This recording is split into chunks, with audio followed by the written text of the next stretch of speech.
good, Brew, at all. We've been waiting for the classic Ravens defense to show up, and so has Harbaugh, who said it's his highest priority to improve the defense. Well, that's good. Here are the numbers, Brew. Is there any reason to believe this defense will improve? Well, I love seeing Harbaugh talk at the press conference about just the urgency, and you know they know what's going on just like the rest of us. But I was glad to hear him say it, because I see him at these press conferences just kind of glossing over it. Yeah, we'll get it. He doesn't want to say the wrong thing publicly, but he needed to do that. So I'm glad to see that. Here's reasons. Still got Matabuke, who had 3 sacks last week. Maybe he's back on track. He didn't have 3 in the first 9 games. Roquan Smith, Kyle Hamilton, Marlon Humphrey, those are all very good players. So I believe that they have the capability to play better. These are their problems: miscommunication, blown coverages, and penalties. All of those are fixable. I know they've been doing that for years, but they've been a great defense for years too. These are fixable. We can communicate better. We don't have to blow the coverages at least a few times every game. We don't have to make these silly penalties every game. So those are all fixable. Harbaugh is a good defensive coach, obviously. They've always had a good defense since he's been there. This is the worst one he's had. So because of those things and their urgency in trying to win the Super Bowl, they got to know. There's no way we be getting past the Chiefs with this type of defense. So I think all of those things give me hope that they'll improve it. Yeah, the secondary is essentially the same as it was last year, and they were 6th in the league in pass defense. So they've got the personnel there. When you look at it, though, from a scheme perspective, they're about 25th in the league in pressure. Okay, they pressure about 21% of the time. So my thought process would be, if you're giving up big plays in coverage, why don't you take the chance and pressure more, so at least you get the possibility of creating some negative plays? So if you're living in a world of big plays, then live in a world of big plays where you can then possibly generate some big plays. That's not necessarily their DNA, but this DNA isn't working, and it also gives the defense some juice when you go blitz and sack the quarterback. It's kind of like offensive linemen in the running game. When you start attacking people, it's a different mentality defensively than sitting back in coverage and then getting, it's not even nickel and dime. They're getting blown up with big plays. If through 10 weeks you've been one of the worst, you're going to continue to be one of the worst unless you have major personnel changes coming or major guys coming back. But you can also have a philosophy change. Okay, well, I mean, under that logic, though, then there's plenty of other teams that are struggling. One of the teams that Nick really roots for, that means that they're going to continue to, have those same issues as well. So I don't know if we want to say that. Listen, I don't know if it's an easy fix. I don't really know what the solution is for the Baltimore Ravens, although I'm not going to automatically say that they can't get past the Chiefs unless their defense gets significantly better. Obviously, it's significantly harder, right? There's no arguing that. But this Ravens offense might just need to blow out of the water. Because look at what the Bengals were able to do offensively, and yet the Ravens were still able to win. Now you can make the argument, well, hey, the Chiefs' defense is significantly better, so they're not going to be able to do that. And I think that's fair to a degree, but the reality is one, I think that this Ravens offense at this point, if they're not good enough to exploit the Chiefs' defense, well, then they were never good enough to win anyway. It really gets reduced to that, that simple. If they're not good enough, if Derrick Henry, Lamar Jackson, and all the other people we got out there, Flowers, etc., if that's not good enough to exploit and really attack this defense for the Kansas City Chiefs, well, then you were never good enough. Because the Kansas City Chiefs offense is not this insanely high-powered offense. It's not what Joe Burrow can do. It's not what the Ravens can do. It's not what the Lions can do. That offense is pretty mediocre. Yes, situationally, obviously really good. Don't get me wrong. I'm not acting like the Kansas City Chiefs and Patrick Mahomes and Andy Reid is just trash offense. But it is obviously not threatening. This is obviously a defensive-led team. because of injuries, because of whatever. That's the scope of this video, is to not unpack that. I really don't care. It's just the reality of the situation.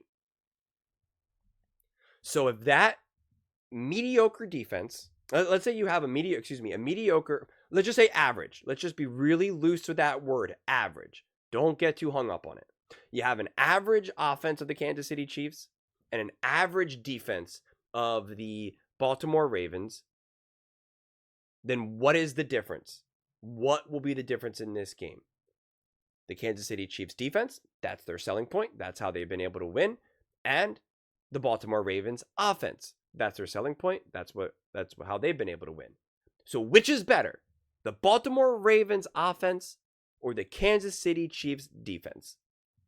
Your offense always needed to be better than their defense in order to win this game, to win in the playoffs. That always needed to be the case. Always. Because the Baltimore Ravens had a great defense last year. They held Patrick Mahomes to only 17 points in the AFC Championship game, and it was not enough. If you hold Patrick Mahomes and the Kansas City Chiefs to 17 points game, you better win. You better win. So your offense has to prove to be better than their defense. That's what this all comes down to. So you can't say, oh, with that defense, they can't beat the Chiefs. Because that's not necessarily true. So that's what this all gets boiled down to. Now, of course, you want to see the defense get better. You want to see the defense improve, right? Like, all of that goes without saying. I'm not confident enough just to be able to be like, well, of course they can improve. Because I have no idea. I don't know what the fundamental issue is right now. They say it's the same personnel, but is the personnel actually is their stock just a little too high and a little inflated? Are they not as good as maybe people originally believed them to be? Did they just have a good year? Is it a defensive scheme aspect? Did the coaches that left really hold a lot more weight and a lot more intelligence to be able to execute a better defense? Everyone says Harbaugh always has a good defense, but like, is it Harbaugh or is it more his coaching staff? Because if Harbaugh, if Harbaugh is the common denominator, then what is going on? Like, what is the problem then? What is the difference? Is he not adapting and changing? Is he not trying different things game to game to game, week to week to week? And that's kind of what Mangini is saying. Like, how about you try some different stuff? What you're doing right now is not working, so go change it up.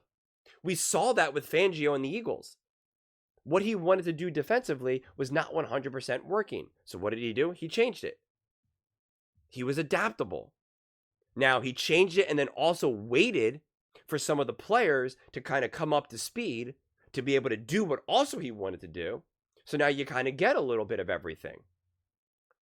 Is Harbaugh being too rigid? Again, I don't know. I don't have that answer. If anyone has a strong opinion on that, and I'm sure a few subscribers will, definitely please let me know. I'm definitely open to hear. Because I'm not going to pretend that when a defense is playing poorly that I have the answers on how to solve it. If I did, I'd be making bank. Okay? I'd be making bank. So I'm definitely open to other people's opinions. But it is an interesting situation that you find yourself in when you're like, hey, this defense should be better. Why is it not? But again, at the end of the day, this all comes down to, if we're talking about the playoffs and who's going to win, who's going to beat the Kansas City Chiefs, Lamar Jackson and Derrick Henry and Flowers and etc., they either ball out and play their best game of the season, and you're not missing a throw or fumbling, and you are ripping off that 45-yard touchdown run, whether it's Lamar, Henry, whoever, you beat the Chiefs. It wasn't the defense why you lost in week 1. The offense was not good enough. They did not execute properly. It will all come down to the offense. That is what happens when you have Lamar Jackson, 2-time, most likely 3-time MVP. Derrick Henry, absolute monster. That is what you're looking to do. You're either going to blow the doors off the hinges and score the most points on the Chiefs than anyone has throughout the entire season, or you're not. You do that, you win. You don't, you lose. I really think it's going to be that straightforward and simple. I really, really do. And honestly, that's what needed to happen in the AFC Championship game last year. And it didn't. And they lost. They are a significantly better offensive team. They have better weapons. The same weapons that they have are now a little bit more mature, more experienced. And Lamar Jackson has obviously gotten better even. even after all these years. So that's what it will all come down to. But those are just my thoughts. I'd absolutely love to hear yours. What do you guys all think about the Baltimore Ravens and Lamar Jackson and the defense, and what do they need to do to improve? Let me know in the comments below. I read every single comment, so whether you agree with me or disagree with me, either way, let's get in some discussions, let's get in some fights, but ultimately, let's just have some fun. And please do consider subscribing. We are building an amazing community here, and I'd absolutely love to see you part of it. I want to build something that we all genuinely feel connected to, something that we're really excited to be part of. I think we're well on our way to doing it. And please don't forget to give this video a thumbs up, as it really does help with the visibility and the algorithm. Thank you so much, and see you next time.